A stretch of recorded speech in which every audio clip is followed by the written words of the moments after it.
Bonjour à tous et aujourd'hui on se retrouve pour une nouvelle vidéo. Dans cette vidéo on va donc débriefer le match entre la République tchèque et le Danemark. Juste en clap de commande, je compte sur toi pour t'abonner et liker. Et on va commencer directement avec le sommaire que je t'affiche, tu peux le regarder tranquillement. Et on va débuter avec le contexte et les compositions. Tout d'abord pour le contexte, on a deux équipes qui s'en sont bien sorties en phase de poule. Mais en huitième de finale on a deux équipes qui ont créé réellement la sensation. Tout d'abord le Danemark qui a humilié le Pays de Galles 4-0. Et la République tchèque qui s'est imposée 2-0 face aux Pays-Bas. Donc c'est un bel exploit pour les Tchèques et on a envie de voir vraiment ces deux équipes. Ça va être du 50-50 et ça va être un beau match. Pour les compositions, pour les Tchèques, aucun changement par rapport à la composition face aux Pays-Bas, donc pas grand chose à dire. Toujours pas de Darida dans ce 11 de type pour les Tchèques. Ensuite, pour le Danemark, également pas de changement. Enfin, un peu sur le système, on est passé en 3-4-3 alors qu'on n'était pas à ce système-là face au Pays de Galles. Pas de Daniel Vass, Striger a été aligné et Maheuil en arrière gauche, donc voilà, une composition assez habituelle. Dolberg préféré à Poulsen. Et puis pour le déroulement du match, alors comment le match s'est déroulé, on va résumer du coup première mi-temps, deuxième mi-temps, etc. Tout d'abord le match a commencé sur une intensité assez élevée, on a vu directement les Tchèques commencer à presser très haut, mais sur un petit contre, en quelque sorte danois. Il y a une sortie qui devait être un 6 mètres, mais finalement l'arbitre a décidé que c'était un corner alors qu'il n'y avait pas corner du tout.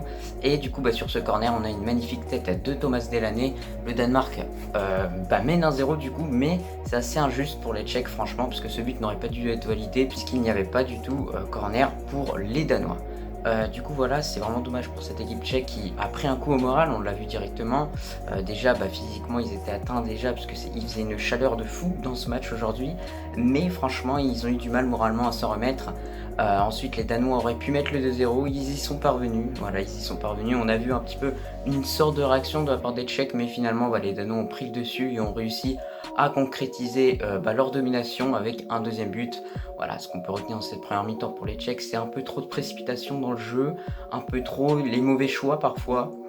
Et techniquement beaucoup de pertes de balles assez inutiles et trop de précipitation comme je l'ai répété. En revanche pour les Danois on peut remarquer un milieu de terrain très fort au Bjerg, ainsi que Delaney qui était juste excellent. Franchement quel milieu de terrain. Pour cette seconde période en revanche là on a une grosse réaction directement des Tchèques qui ont enchaîné 3 frappes en même pas 5 minutes. Donc voilà, vraiment une grosse réaction, et avec cette réaction ils vont parvenir à mettre un petit centre de Koufal et magnifique reprise de Patrick Schick. Sur le reste du match on a les Tchèques qui vont continuer quand même d'attaquer, qui vont pousser jusqu'au bout mais qui vont pas parvenir à marquer, sachant qu'ils étaient à ça. Voilà, on a les Danois qui ont continué de reculer malheureusement.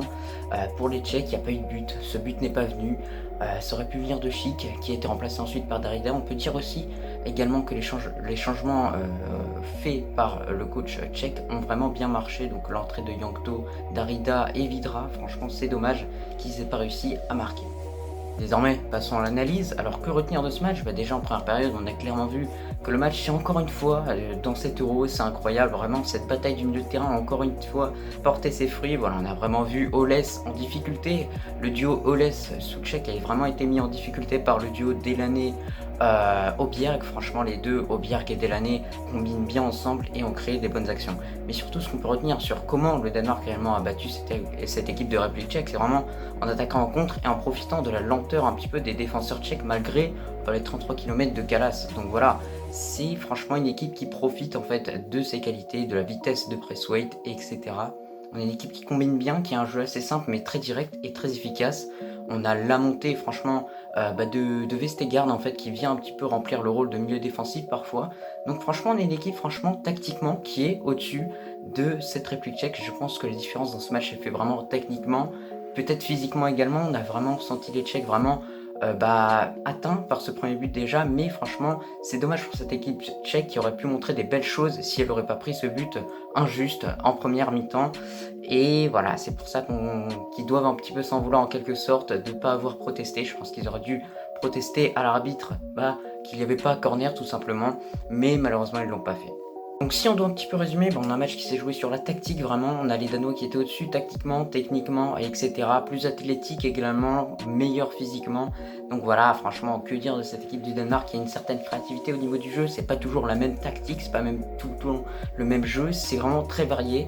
Et on a une bonne défense à 3 qui est très solide derrière, formée de Kiar, vraiment c'est un guerrier ce gars, je vous le dis.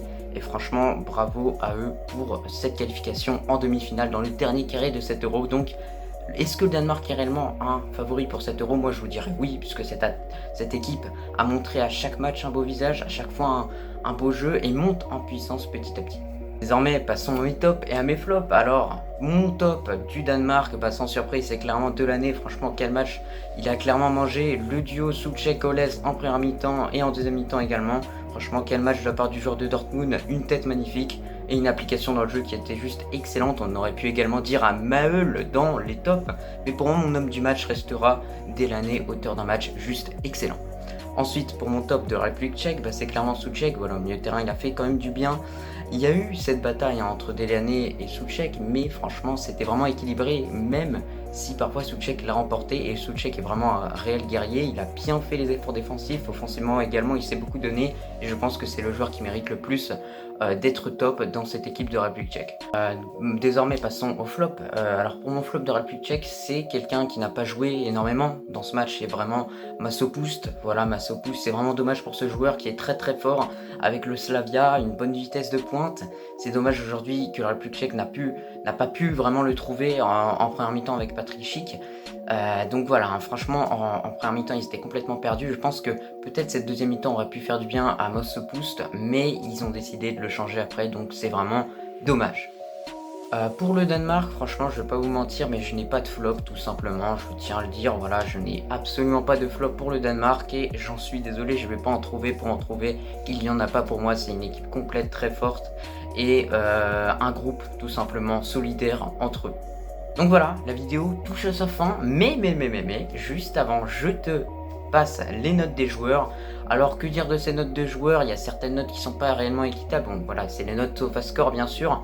C'est des notes plutôt très réalistes. Je pense qu'ils auraient pu mettre un peu plus à Maël, mais franchement dans l'ensemble c'est des notes assez convenables pour. Et j'espère vraiment que la vidéo t'a plu. Voilà, et si c'est le cas, abonne-toi, partage, etc. Commente tout simplement. Et moi je te dis à la prochaine.